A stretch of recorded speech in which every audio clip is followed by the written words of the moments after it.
এ বিষয়ে বিস্তারিত জানাতে জয়পুরহাট থেকে যুক্ত হচ্ছেন সহকর্মী মোয়াজ্জেম হোসেন। মোয়াজ্জেম, আজ সীমান্তের অবস্থা কেমন দেখছেন? বেড়া নির্মাণ প্রসঙ্গে কি বলছেন স্থানীয়রা?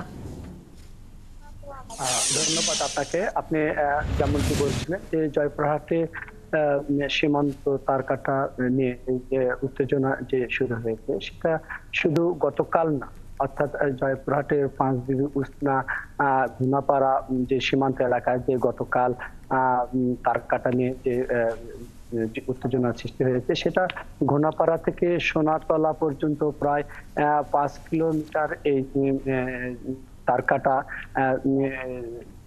প্রায় এটা কয়েকদিন ধরে করে আসছিল। আপনি জানেন যে বৈষম্য ছাত্র আন্দোলনের পর থেকে 5 আগস্টের পর থেকে এই সোনাতলা ঘোলাপাড়া থেকে সোনাতলা পর্যন্ত একাধিকবার কিন্তু তার কাটা দেওয়ার চেষ্টা করেছেন, কিন্তু বিএসএফেরা আর আমাদের বিজেপির পক্ষ থেকে এটি বারংবার বাধা দেওয়ার কারণে এটি বন্ধ হয়ে গেছে।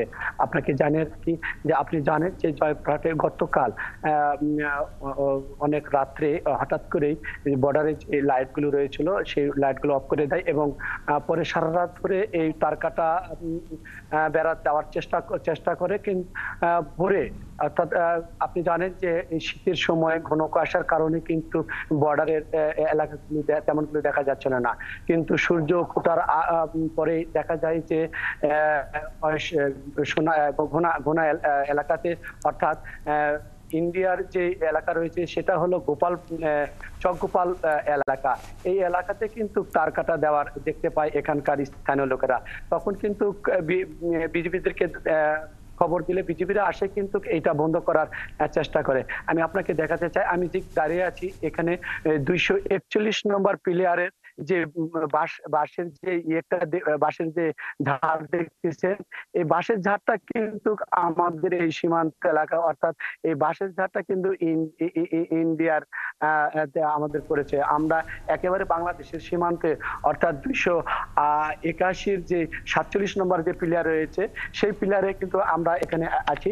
আপনাকে জানিয়ে রাখি যে এই 281 প্লেয়ারের 34, 35 এবং 28 নম্বর প্লেয়ারের এলাকাতেই কিন্তু গতকাল তার কাটা দেওয়ার চেষ্টা করছিল। আপনাকে আমি যদি আপনাকে একটু বিস্তারিত জানতে পারি, কিন্তু স্থানীয়রা যারা গতকাল যেটা তার কাটা দেওয়া দিকে ছিল এবং বিজেপিকে খবর দিতে তাদের সঙ্গে একটু কথা বলতে চাই।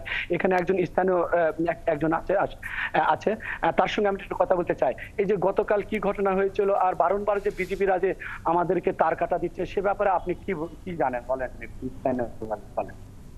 তার কাটা ওরা রাত 4টার ঠিক থেকে নিয়ে আসে এখানে ওরা তার কাটা দিচ্ছিল। আমরা বেলা 5টা হওয়ার কারণে আমাদের বিজিবির দিকে যাতে বারণ আছে, রানকে থাকে এদিকে সব করে। এখানে কিন্তু এটা ভারত আর এটা বাংলাদেশ। একটু কখনো এই জায়গাটাতে ওরা সাইকেল নিয়ে দেখতেছেন না, সাইকেল নিয়ে মারমার করে আসে এই জায়গাটা লুকে থাকে। আমাদের বিজিবিরা বলতে ভারতে কেউ যাবেন না, আমরা যাই না। ওরা এখানে মনে করে ডিউটি করে পিছন দিক দিয়ে ঘিরতেছে, ওরা আছে অন্ধকারে। এর আগে মনে করে আবার এই আজকে চালু হলো, আবার মনে করতে 1 মাস থেকে বন্ধ থাকবে, আবার ওরা করতে করতে প্রায় 1 কিলোমিটার তার কাটা দিয়ে আছে। ওরা যখন বাধা দেয় বিজেপিরা আমাদের, তখন বলে তখন কাজ শুনছিলেন আপনি একজনের কাছে। আপনাকে বলে রাখি যে শুধু এই ঘোনাপাড়াতে না, এখানকার স্থানীয়রাও বলছেন যে এই তার কাটা দেওয়ার ব্যাপারে তারা কিন্তু 1 ইঞ্চি ছাড় দেওয়ার জন্য রাজি না। তারা স্থানীয়রা বলছে যে এখানে যদি বিজেপি আমাদেরকে যদি সহায়তা চায় আমরা সার্বিক সহযোগিতা করব, কিন্তু আমাদের এই সীমানাতে আমরা তার কাটা দিতে দিব না। তারা কিন্তু দীর্ঘদিন ধরে, আপনাকে আগে বলে রাখছিলাম যে এখানে কিন্তু একটু একটু করে কিন্তু তারা তার কাটা দেওয়ার চেষ্টা করতেছে আন্তর্জাতিক যে আইন লঙ্ঘন করে। তারা আজকে মনে করেন রাত্রে একটু দিয়েছে, বিজেপি বাধা দিলে এটা কিছুদিন স্থগিত রাখে, কিন্তু কিছুদিন পরে কিন্তু আবার কিন্তু দেখা যায় যে আরেক জায়গাতে যে কিন্তু তার কাটা দিচ্ছে। এভাবেই কিন্তু তারা একটু একটু করে কিন্তু এই যে মানে ঘোনাপাড়া থেকে যে সোনাতলা পর্যন্ত যে 5 থেকে 5.5 কিলোমিটার যে এখানে যে বর্ডার এলাকা যে তার কাটা খালি রয়েছে সেই জায়গাতে কিন্তু তারা দীর্ঘদিন ধরে এই অপচেষ্টা করে আসতেছে। এটা স্থানীয়ভাবে প্রতিরোধ করে আসতেছিল স্থানীয়রা সহ বিজেপিরা। এই ছিল জয়পুরহাট সীমান্তর সর্বশেষ খবর। মোয়াজ্জেম, ধন্যবাদ আপনাকে। দর্শক, জয়পুরহাট থেকে সীমান্তে বিজিবির কাঁটাতারের বেড়া নির্মাণ নিয়ে উত্তেজনার খবরাখবর জানাচ্ছিলেন সহকর্মী মোয়াজ্জেম হোসেন।